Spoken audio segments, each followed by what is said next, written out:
It's the Locked On Podcast Network, your team every day.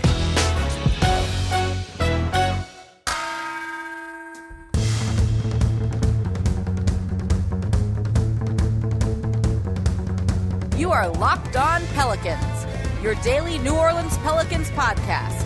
Part of the Locked On Podcast Network, your team every day.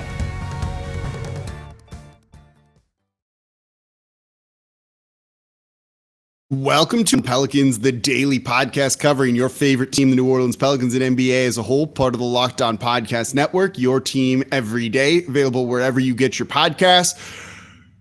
Take a breath. Yeah, trade went down between the Pelicans and the Memphis Grizzlies. That's what this episode is about. I'm releasing it early on YouTube and on the podcast so you can all get the immediate reaction to this. With that said, subscribe to the show wherever you get your podcast from. No one else comes to you like this in kind of breaking real time when these things go down. So make sure you subscribe to Locked On Pelicans. Support the show for a place that gives you just good, solid reaction to things and insight into what's going on with the Pelicans, making sense of all of the moves out there, and doesn't just kind of make up sourced reports for clicks and likes and all of that, like trading Brandon Ingram to the Miami Heat. But we'll probably touch on that tomorrow. So anyway, subscribe to the show wherever you get your podcast, and don't forget about our live draft show Thursday. The NBA draft GOAT, Chad Ford, Locked On NBA draft host Rafael Barlow, and Locked On NBA host John Corrales are going to be live this year covering the NBA draft in studio. It's the Locked On NBA Draft 2021 brought to you by Built Bar. Get local expert analysis on each pick. I'll probably be on there after the 17th pick now, not the 10th pick. So follow the Locked On NBA YouTube page today to watch our live coverage beginning at 6 p.m. Central on July 29th.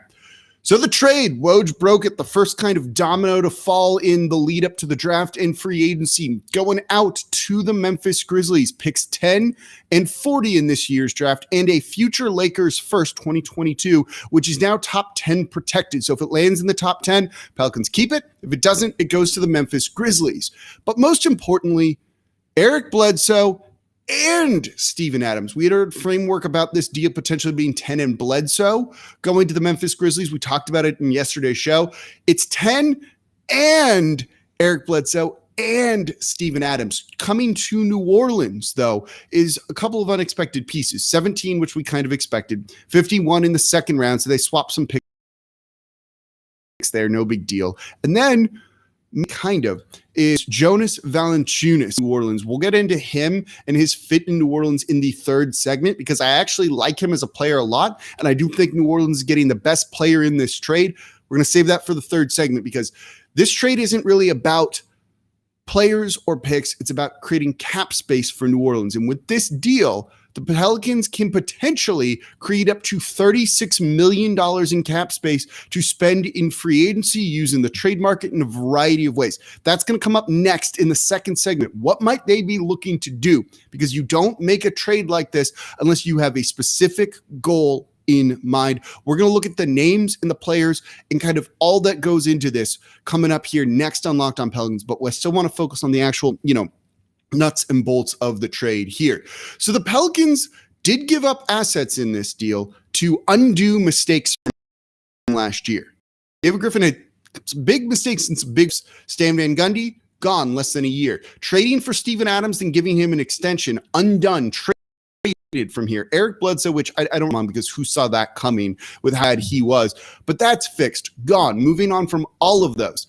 You still made the mistakes, but it's nice to see him not doubling down on this and undoing the mistakes that he did. And while I'm not thrilled about giving up assets to undo mistakes you did, you got to kind of live in the present. So from the exact moment that I'm talking to you right now going forward, I like this trade a lot for New Orleans. In the grand scheme of things, it's part of an at times up and down tenure for David Griffin. But the assets they gave up, which is essentially trading down 7 spots from 10 to 17 and that future Lakers first, it's not that bad. There's going to be similar value and quality at 17 that there was going to be at 10. And look, I like Corey Kispert a lot, a couple other guys a lot. You can probably get him at 17 compared to 10. A guy like Cam Thomas, if you're an LSU fan, is going to be available at 17 that I think fits a need for New Orleans, but not someone you would have taken at 10. But at 17, you can kind of justify that a little bit more. Kispert's there. That's a no-brainer pick too. There might be other guys. Trey Murphy III out of Virginia. We'll go into more picks tomorrow and Thursday as well of what the Pelicans might do at 17. But I don't think the drop from 10 to 17 is that bad. You'd still rather be at 10, but it's not the end of the world to move back. And then same for the Lakers pick. That future Lakers pick is going to be in the mid to late 20s. Yeah, it's a first-round pick. It's valuable. Don't get me wrong. But it's not an insanely valuable first-round pick. As far as first-round picks go, it's not the most valuable out of all of them or even that valuable. But first-round picks do have higher value than a lot of other assets do in the NBA. So from that perspective, lose a little bit. But all things considered, to move off of Eric Bledsoe's contract, which is 18-point-something million next year, and then $4 or $5 million the year after that, and then Steven Adams, who's essentially making $18 million in the years.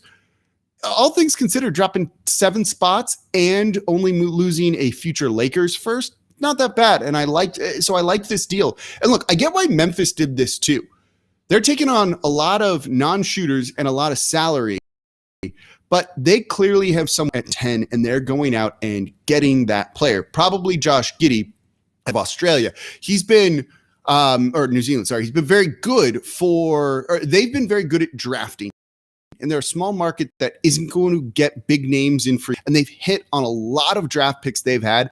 If you're them, this looks great. You get a future first that you can probably turn into a role season, and you're going to get the guy that you kind of covet right now going into this NBA. Though on the surface, it does make them maybe a little bit weaker in the meantime. But overall, this is kind of a win-win from today, right?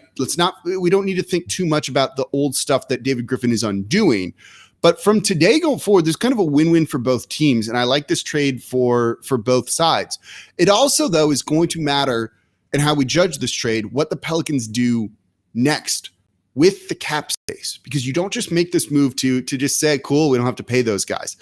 I'm not going to be thrilled about saving Gail Benson money if that's the case. You do this with someone in mind or multiple moves in mind, or at least have the flexibility to make significant changes. And that's what we're expecting the Pelicans to do this offseason now. So coming up in the next segment here on Locked On Pelicans, we're going to talk about the different directions the Pelicans might go, some of the names, what might some of those contracts look like, all of it, because there's a whole lot to unpack from this trade that went down, the first of many dominoes, not just for the Pelicans, but the rest of the NBA as a whole.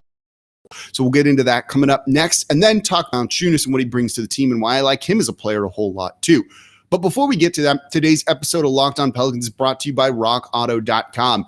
You can't have your car not running. It's too hot to walk or ride a bike everywhere. Public transportation can be very unreliable, or maybe doesn't really exist where you live. Your car is so important, you've got to keep it running. So if you repair your car yourself to save a bunch of money by doing it, and it's easier than you think, I promise you, it's important to save money on the car parts. And look, if you go into those local big box chain stores, they're not going to have what you're looking for. And if they do, it's going to be overpriced, and it may or may not fit your car. And you got to kind of be nervous about that. That's not a situation you want to be in. You've got access to computers with rockauto.com at home and in your pocket. And you can save time and money when using rockauto.com. Do not choose to spend 30, 50, even 100% more for the same parts from a chain store or car dealership. Replace the air conditioning compressor on an old car of mine that I have. It was $260 cheaper on rockauto.com than it was anywhere else. I don't know how they're able to do it, but they are. Probably from just being a family business that's been serving do-it-yourselfers online for over 20 years.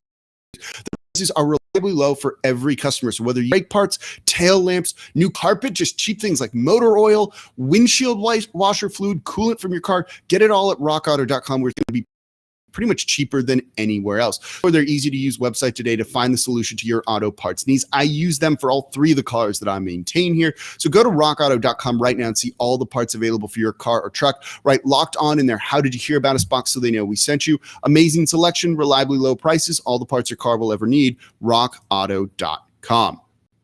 All right, continuing to talk about I don't want to call it a blockbuster trade, but fairly significant made with the Memphis Grizzlies. Again, the reminder, out from New Orleans, pick 10, 40, and a future Lakers first, as well as Eric Bledsoe and Steven Adams.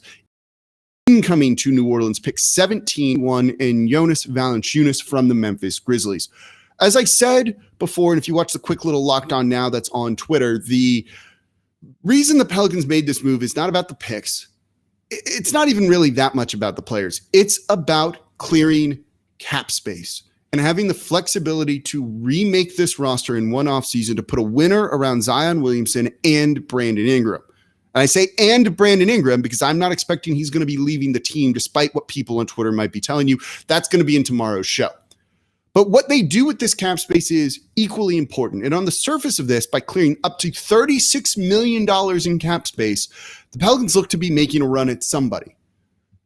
Probably Kyle Lowry. That's kind of what this feels like, right? Now, that might be a bit of a smokescreen designed to kind of throw people off from what New Orleans is doing.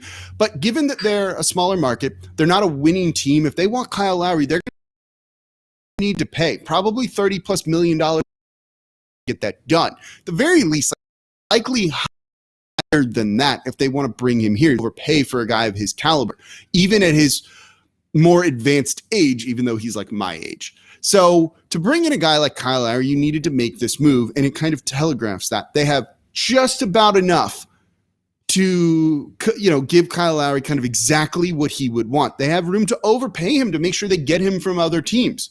If all things are equal, he might go where the money is, and that could easily be here in New Orleans compared to some of the other destinations that he's been rumored for. But it doesn't just begin and end at Kyle Lowry. It gives the Pelicans a lot of flexibility. You want to bring in two $18 million guys. You can do that. Duncan Robinson is a restricted free agent. You can go out and try and get him now. You're going to need to overpay him to pry him away from the Miami Heat. He's a restricted free agent. They could match. But maybe you throw just enough money that it makes them uncomfortable about it. They don't like it, and they have to let him walk. Or another shooter like Tim Hardaway Jr. from the Dallas Mavericks. You have the money to be able to pay for a guy like that. But there's also a ton of other names. And as you hear me throw all of these out there, it shows you how much flexibility in number of directions and options that the Pelicans have. Maybe you want to go after a guy like Lauri Markkanen and bring him into New Orleans. Maybe a guy like Kelly Oubre. Or a shooting wing like Doug McDermott, who wouldn't be that expensive, but isn't going to be in that, $14 to $18 million range. You could even go after a guy like Evan Fournier if the Celtics don't bring him back. But it's not just free agents that you can really try and move for. You're also going to be able to be active on the trade market. We've heard that the Utah Jazz maybe need to shed some salary to kind of alleviate the luxury tax concerns that they're dealing with. Okay, can you potentially get a guy like Joe Ingles from the Utah Jazz take advantage of their salary situation by just absorbing him in or giving up a future protected first or some second round picks, something like that? Potentially. What about Bojan Bogdanović? A guy who can be a really good scorer from the Utah Jazz, who maybe is a little bit expendable because they want to try and re-sign a guy like, as I blank on names here and everything, the point guard that they have, but you guys get what I'm saying. They're in a situation they need to try and make Mike Conley. There we go. So maybe you can get a guy like Bogdanović and bring him into New Orleans who can shoot the ball incredibly well. He's a career 39% shooter from three. He averaged 17 points per game last season on a team with the best record in the NBA. His money next year is $18.7 million and then $19.5. If you just bring him in, you still have some money to spend. $15+ million still to spend in free agency. So not only do you add Valančiūnas as a starter, you bring in Bogdanović, you can add someone else. It's three. You can see it on my fingers here. Three new guys that they could be adding that are significant pieces to building around Zion Williamson and Brandon Ingram. So you hear probably some excitement in my voice. I like having all of these options. I think Kyle Lowry could be great. I'm nervous about giving someone his age that kind of money and kind of blowing it all in one spot. But they have so many different directions that they can go to add some depth, which we've seen is super important in the NBA, and I've done shows about this, comparing this Pelicans team to how they can be remade like the Atlanta Hawks. This is stuff that puts you on that kind of trajectory, like the Bucks, if you go the Kyle Lowry route, the Phoenix Suns. We have shows on all three of those teams. The Pelicans can kind of achieve it. It started with moving off some of the money from Eric Bledsoe and Steven Adams, and now the Pelicans have done that. They're in a really good position to be a completely different team next season under the new leadership of Willie Green, who, by the way, is being announced today. So we've got to talk about his press conference too. It's never ending with this team. We're going to have a whole lot to talk about this week. So you see, they have a number of different directions they can go. They can even create a traded player exception just to absorb someone in.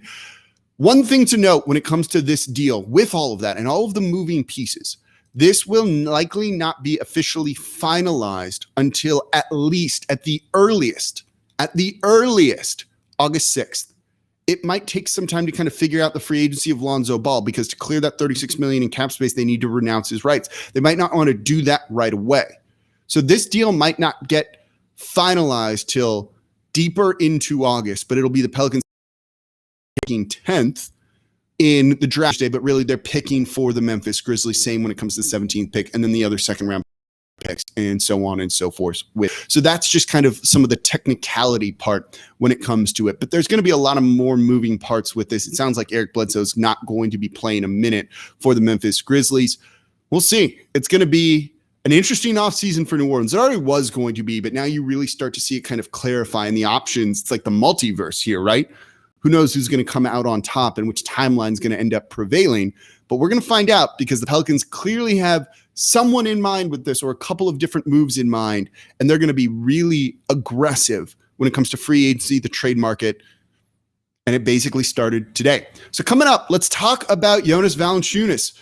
I like him. The Pelicans got the best player in the trade. Let's talk about how he fits here, because while he's a bit of a forgotten player in this, because the picks are more important, all of that, I think he's good for New Orleans potentially next year. We'll talk about that coming up here next in today's edition of Locked On Pelicans. But before we get to that, today's episode is brought to you by BetOnline.ag. BetOnline, the fastest sports action.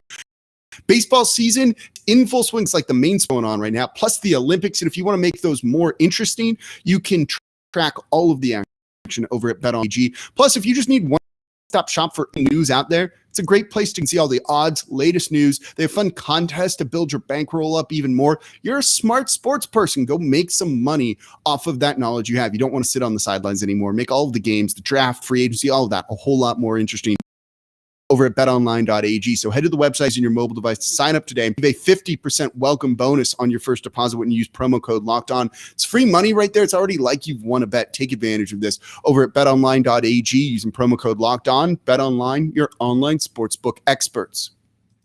All right. Big trade in the NBA. Again, I'll recap it one more time here for you in the third segment of today's show. Out picks 10, 40, and a future Lakers first. Eric Bledsoe and Steven Adams. Into New Orleans comes 17 from the Memphis Grizzlies, 51 in Jonas Valančiūnas. While this trade was about the flexibility that the Pelicans created, Valančiūnas isn't just like a throw-in, right? To some degree, he's lagniappe in this, but that's pretty damn good lagniappe, I think. He is a better fit and probably the best player in this trade, and a better fit than Steven Adams was on the court next to Zion Williamson and Brandon Ingram last year. The paint was clogged, and Adams is a non-shooter despite the videos we've seen from his workouts this offseason. But Valančiūnas has some range. He's not a court spacing big. I've seen people throw that out there. He's not. He's not at all. This is a guy who, for his career, takes some threes, right? The past 2 years, really 3 years, is when he's kind of started to do this more or less, 4 years.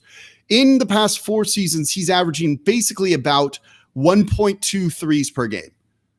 It's not 2 threes per game. It's not 3, 4, 5 like you'd like him to be there to really be kind of a deep threat. But he's a guy that can shoot and knock down threes. There's something to be said for that. He shot last year 37% from three, 36.8%. It's not bad. I'll take it for a center in limited volume. I don't know if teams really, really respect it, but at least that's there. And we've seen centers like Brook Lopez with the Milwaukee Bucks take a leap up in terms of their three-point shooting, just going from basically it not really being there to volume and hitting them at a decent clip. If he can do that here in New Orleans, that's a big boon for this team and a guy that can start and space the court. He's also a tremendous rebounder, 12.5 boards last year. Steven Adams was good too, but some of the other options, Miles Turner that we've discussed, aren't really out there. Well, this guy definitely is. He doesn't mind doing a lot of that dirty work down low. He's not an elite rim protector, but he can give you enough there. But it's just like a good, solid basketball player. And when you look at it, his deal ends 1 year earlier than Steven Adams does. He's going to be an expiring. He's extension eligible. We've seen Griff maybe likes to kind of do those extensions for players to not have to deal with free agency with them the next year.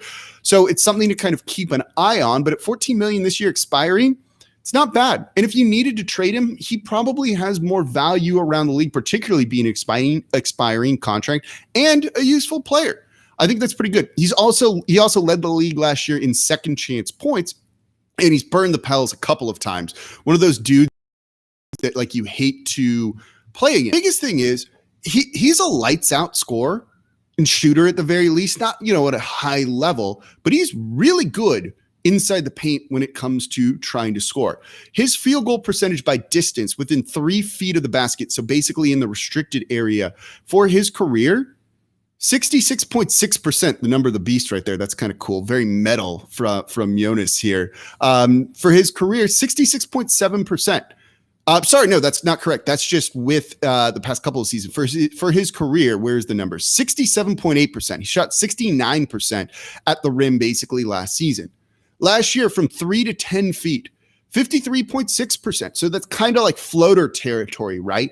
Where if you want to contest that, you actually need to step a foot outside of the paint to try and get a hand up and contest the floater, particularly for a guy of his size. It's not bad. From 10 to 16, which he doesn't take a ton of shots of, 51%. That's still pretty good there too. And then those long mid-rangers, which he only does about 2% of the time or so, still 57%, 56% from there. He's a good shooter. He's got a lot more in his bag than just scoring at the rim. And then, of course, from three, he shot 37% last season. It's a useful play. He doesn't need to play big minutes. I think you'll really start to see a guy like Hayes earn more minutes as this goes on and be an integral part of the rotation. But as a starter for next year, Valančiūnas is pretty good. That's part of the reason why I like this trade. He's kind of a throw-in to make some of the salaries work, but it's a good throw-in, and I think the Pelicans, on the surface at least, get the best player in the trade. While clearing cap space, yeah, I dig this move from David Griffin, even if it's undoing some of the mistakes he's done in the past. I love this kind of all around for what New Orleans is capable of, how interesting it makes the offseason, and the chance to really remake the roster kind of over. Griff gets a lot of credit in my book on this one, despite, again, the fact that he's doing mistakes that he himself made. You can only do, trades with what you have on the roster. You can't think too much about the past. This one's definitely a win for New Orleans. I also actually think it's a win for the Memphis Grizzlies too. One of those kind of rare win-wins here. So this makes the Pelicans offseason a whole lot more interesting. What are they going to do? What they going to do in free agency? There's a news that's going to be announced today. So we'll be covering all of that and more. It's going to be a very busy week here on Locked On Pelicans. Please subscribe to the podcast wherever you get your podcast from. If you appreciate insightful, Pels talk, basketball talk, and don't want people just making up trade rumors for clicks and views and listens and followers, leave a 5-star review with a comment. It helps kind of keep this free 5 days a week for you all and kind of put some of that other crap to the side, because that's what it is. If you value this, please share the show, tell your friends, leave a 5-star review, and subscribe on YouTube and wherever you get your podcast from. As always, I'm your host, Jake Madison, at NOLA Jake on Twitter. A whole lot to talk with you all about more tomorrow and the rest of the week. So subscribe to Locked On Pelicans wherever you get your podcasts.